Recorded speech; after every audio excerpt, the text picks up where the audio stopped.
Ένα σύστημα το οποίο είναι σχετικά γνωστό στην Ελλάδα, δεν είναι πολεμική τέχνη. Κάποιοι από εσάς το έχετε δει και τον όλοι κάποιες εξαιρέσεις. Έχει να κάνει με τα σημεία πίεσης ή τα ζωτικά σημεία. Σημεία πίεσης λέγεται για να είναι πιο έτσι βατό στον κόσμο, είναι πιο έτσι οικείο. Αλλά στην πραγματικότητα είναι κάτι πολύ περισσότερο. Είναι μια μελέτη της ανατομίας και φυσιολογίας του σώματος και δεν είναι πολεμική τέχνη με την έννοια ότι δεν έχει βηματισμούς, δεν έχει ότι ακριβώς έχει μια πολεμική τέχνη. Έχει τη θεωρία της, έχει όλα αυτά.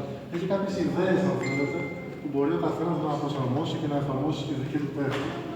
Ας πούμε, εμένα η δική μου πολεμική τέχνη είναι ο Βολινά. Είμαι εκπαιδευτής και στο προσπάθησε να ανοίξει το μάτι μου, γιατί έχει προσπαθήσει 10 φορές. Συμπληρώνει τη δική μου τέχνη και ενίοτε με τη δική σας. Θέλω να ξεκαθαρίζω από την αρχή ότι δεν πρόκειται για τον DMAC, γιατί υπάρχει μια μεγάλη τάση να το εξομοιώνουν, ενώ δεν είναι ίδιο.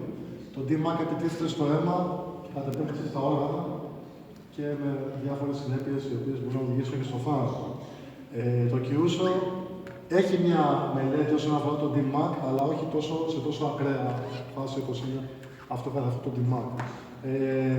Διαχειριζόμαστε ουσιαστικά το νευρικό σύστημα του ανθρώπινου σώματος. Είναι ο διαβιβαστής ηλεκτρικής ενέργειας, η οποία αποδεδειγμένα κάνει στο σώμα μας και ενεργοποιεί τα ανάλογα κέντρα του εγκεφάλου. Μπορεί να είναι πόνος, μπορεί να είναι μια αίσθηση εφορίας. Γιατί ακουμπώντας και μόνο το νόμο του Βαγγέλη, θα ενεργοποιήσει το νευρικό του σύστημα. Αναλύει ο εγκέφαλος και απλά είναι ένα χάδι ή ένα ακούσμα στον νόμο.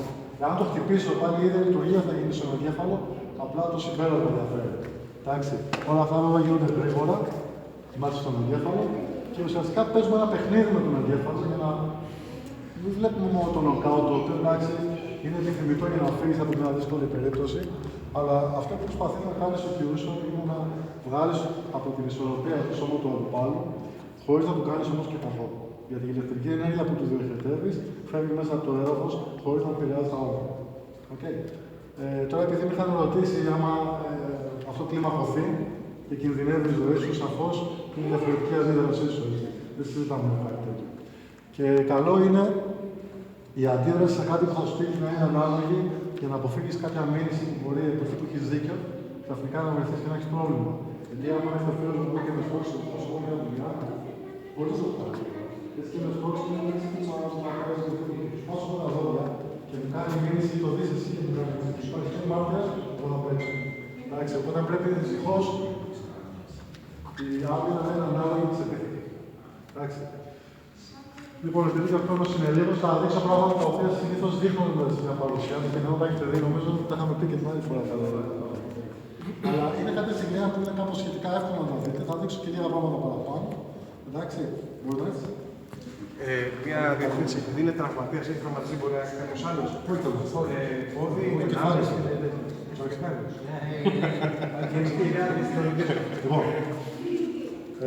πριν φτάσουμε πια κάνουμε ένα παιχνιδάκι. Να δείτε λίγο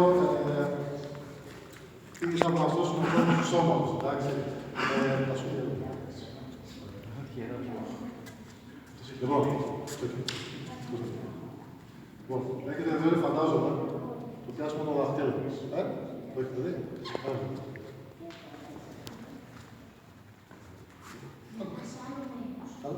Ναι. Εντάξει.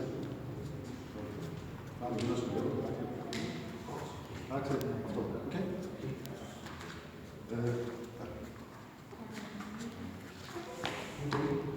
Λοιπόν, νευρικό σύστημα πάλι ενεργοποιείται και όπως βλέπετε υποχωρούν τα πόδια, εντάξει.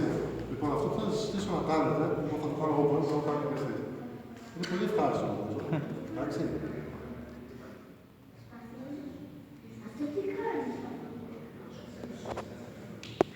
Αφήνω.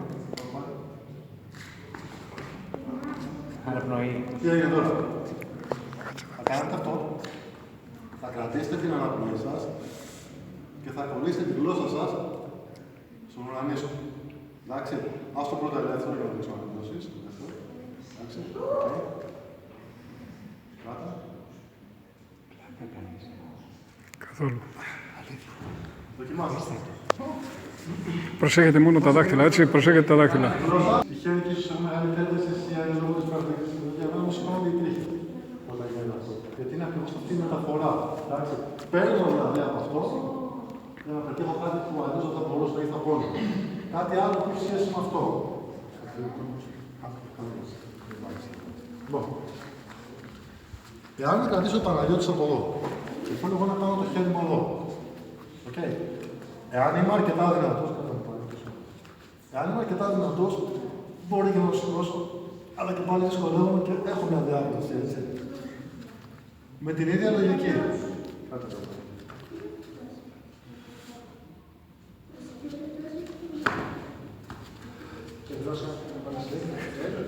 Αυτό τώρα ήταν. Είναι ακριβώς η ίδια λογική. Παίρνω. Ναι, ναι, ναι. Ή άμα δεν θέλω να προχωρήσω τόσο πολύ. Τώρα έχω ερώτηση. Είσαι για να τραβήξεις. Έχω ερώτηση. Άμα το κάνεις και εσύ. Άμα το κάνει και πάνω, Όχι. δεν παίζει. Δεν βιάζεσαι. Αν το κάνει και ο άλλο. Εντάξει.